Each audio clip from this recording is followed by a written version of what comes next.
In 2019, the UN Special Rapporteur on Minority Issues conducted for the first time regional forums as a part of the preparation for the annual UN Minority Forum in Geneva. At these regional forums in Asia, Europe, and Middle East and Africa, he had dialogue with minority representatives, state representatives, and scholars, asking them how can the UN help protect the human rights of linguistic minorities in your region.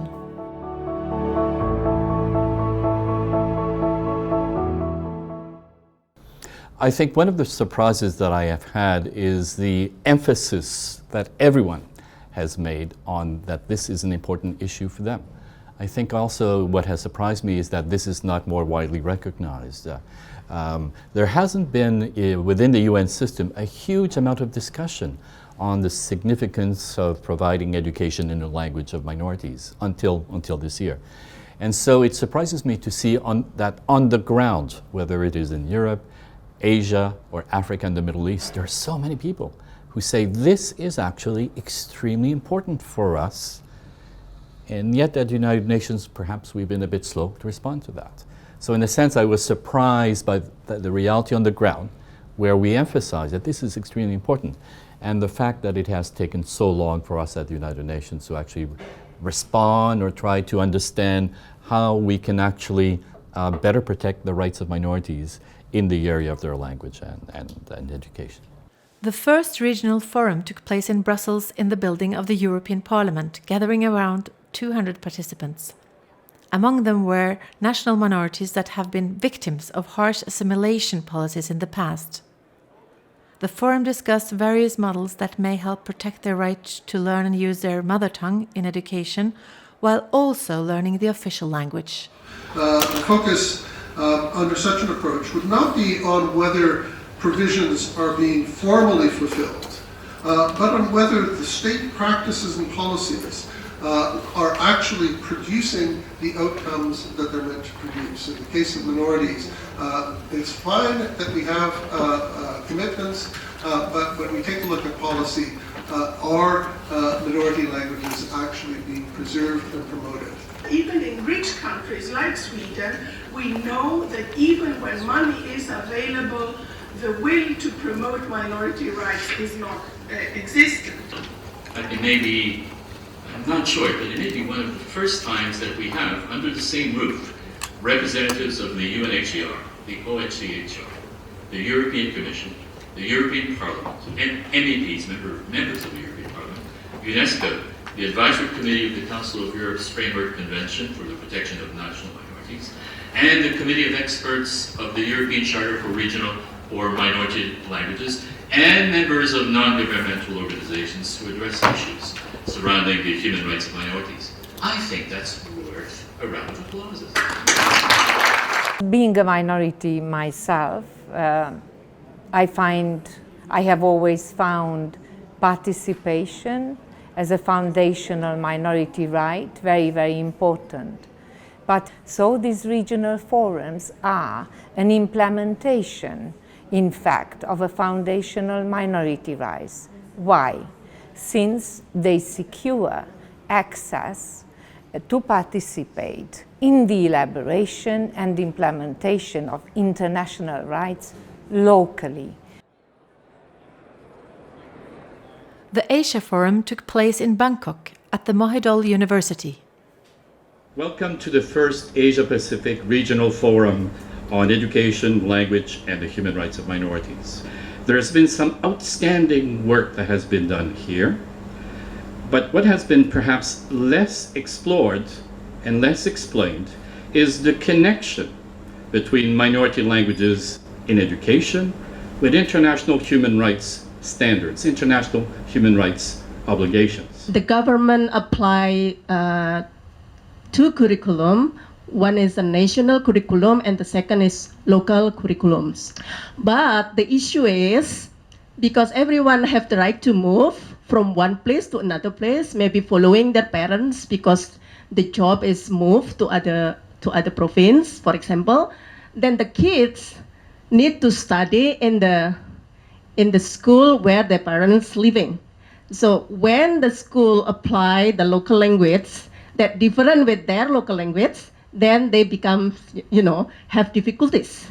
If you teach somebody a population of 20,000 or 80,000 people, the emotive issue of language as an identity, it's great. But they will not get the kind of jobs in the larger Indian market. There are many minorities communities, they actually are not speaking their own native language in their own home too, and the children actually are not being able to, because of the dominance of the dominant language, I think so, because they are not that much interested, not by the dominance of the state, but they themselves are not speaking their own language. It will be better if there's like a curriculum should be present in their own culture, and poems and stories of their own culture thing. That will be better for them.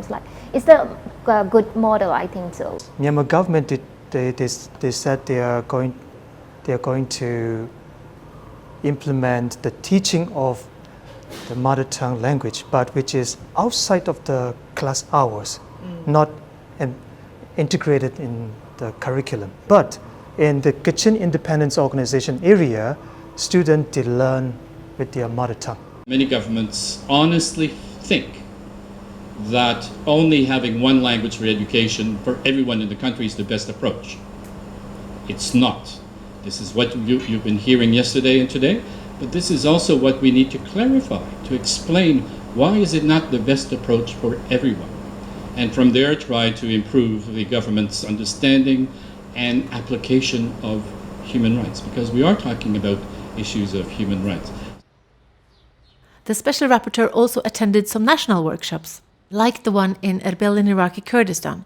اللغة المندائية لم تذكر في اليونسكو، مع العلم أن اللغة المندائية هي لغة قديمة جدا وغارقة في القدم. نتمنى أن تدرس طبعا في المدارس العراقية. الآن هي فقط في الكلية تدريس اللغة المندائية. فنحن بالنسبة للشبك عندنا اللغة الشبكية، فهذه اللغات أولا بالدستور العراقي ما مذكور أو بصراحة اسم الشبك بالمادة 125 وكذلك بالمادة الرابعة الخاصة باللغات.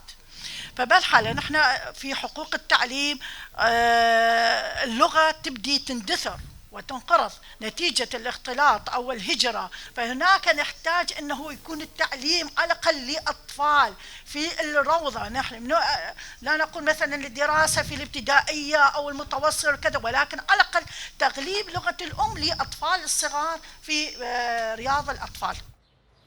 The Regional Forum for Middle East and Africa took place in Tunis.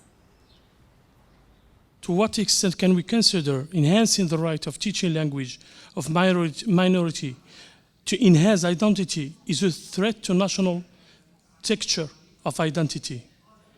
So in this case, how can you help us as a special rapporteur if the state is reluctant to react to such a demand? I think the way to answer that is to show in a positive way that in fact teaching in a minority language is an effective way of guaranteeing national unity. Now that might sound a bit strange, but let me explain. There are many examples in the world where granting rights to minorities, including the right to education in their own language, this has been shown to be effective to maintain unity. There might have been a separatist movement previously, but by guaranteeing the rights of minorities, the government is showing that it recognizes the reality in the country, that you have a minority that uses other languages, that they are citizens, they're a part of the national identity, national composition of the country, and therefore when you embrace and accept this reality, and you actually put something in place that recognizes and respects this reality, then minorities feel that it is their country also better. And there are examples in Canada even. Canada became officially bilingual only in the 1960s to address the separatist movement in Quebec.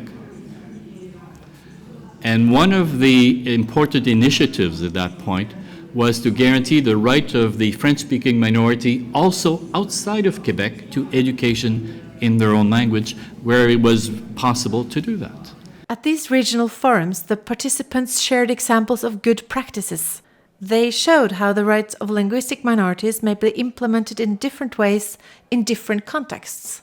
Donc je vous laisse voir ce manuel scolaire de l'Institut Royal de la Culture Amazigh. Voilà, c'est un exemple. Donc, les manuels scolaires, il fallait aussi élaborer les dictionnaires spécialisés, parce que vous savez, les langues orales, ils sont riches dans des domaines, mais pauvres dans d'autres domaines. Having this regional forum on minority issues in Tunisia is a good opportunity for all minorities, religious, linguistic and ethnic minorities, since the minority issue is not so highlighted in Tunisia. For me as Amazigh, and I belong to a linguistic minority and indigenous people at the same time, the theme of this forum, which is education, is so important for us, since there is no recognition of the language as a Tamazight language. So can you please explain exactly what is the importance of language for the Amazigh community, for the Amazigh minority? In Tunisia, the majority of people who identify themselves as Amazigh did not speak language, and if you compare with, if we see or found other Amazigh from Algeria and Morocco or Libya, they ask, you are Amazigh and why you did not speak the language, so you are not Amazigh. Donc il est très important pour les enfants, les petits-enfants aujourd'hui, de connaître ou de parler cette langue dite maternelle qui n'est ni écrite ni sauvegardée. Je parle des Amazighs ici en Tunisie. Pour une identité qui est plurielle, mais qui existe, c'est pour leur propre identité. C'est très important de rendre ce qui est immatériel, matériel aujourd'hui. Que ce soit la langue, que ce soit le chant, que ce soit le théâtre, que ce soit toutes ces traditions devraient être au moins inscrites et ne pas rester dans l'immatériel. Remember, language is central to human identity. We are language animals in a sense. And so therefore, what people tend to forget sometimes, but what I've heard quite often in all three forums, is that people want their language to be not only maintained, but to flourish as much as possible. Quite often even there's perhaps a misunderstanding that you should only learn a major language and forget about your own if it's a minority language.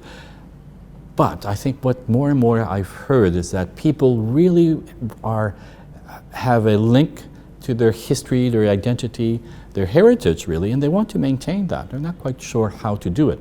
And now we've had some recommendations, we've had reflections also.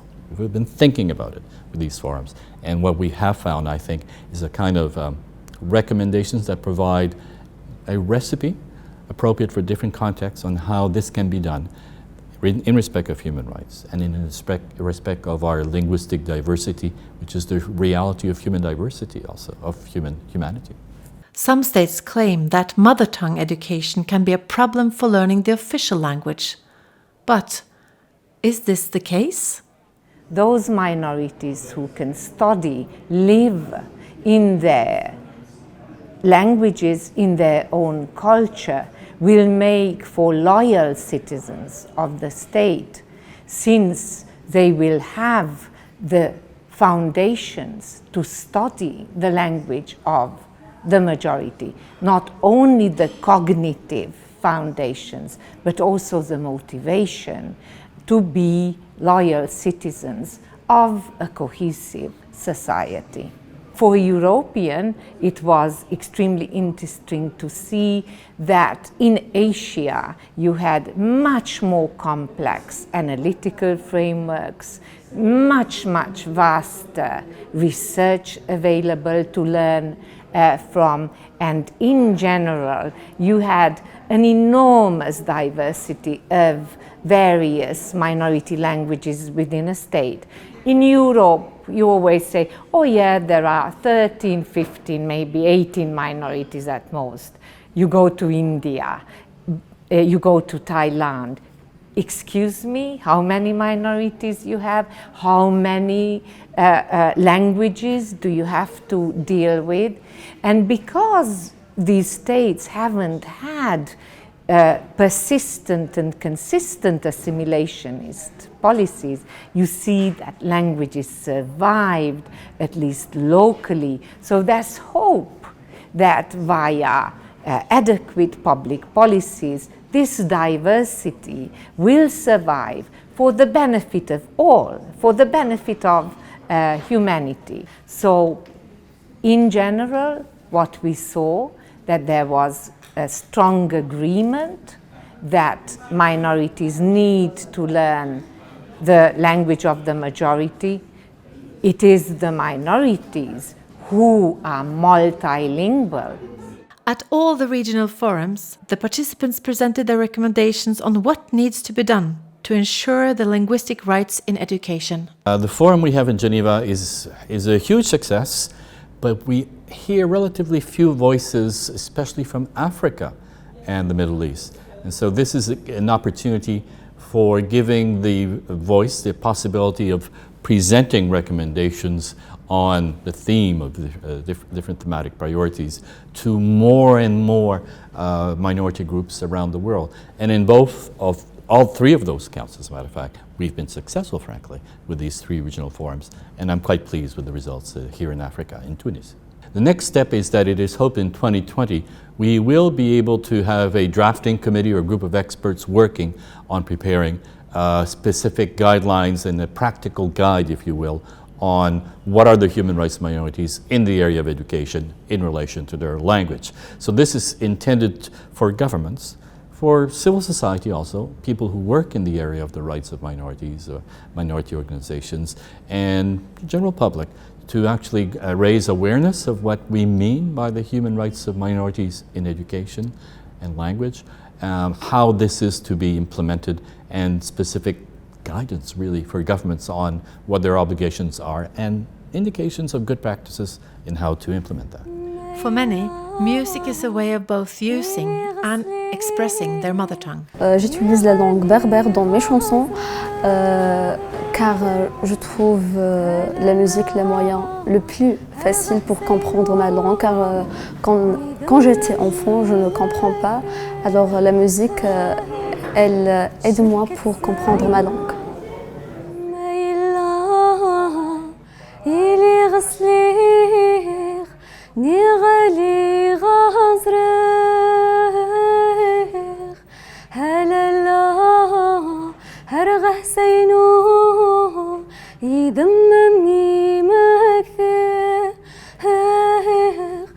شكت ساينو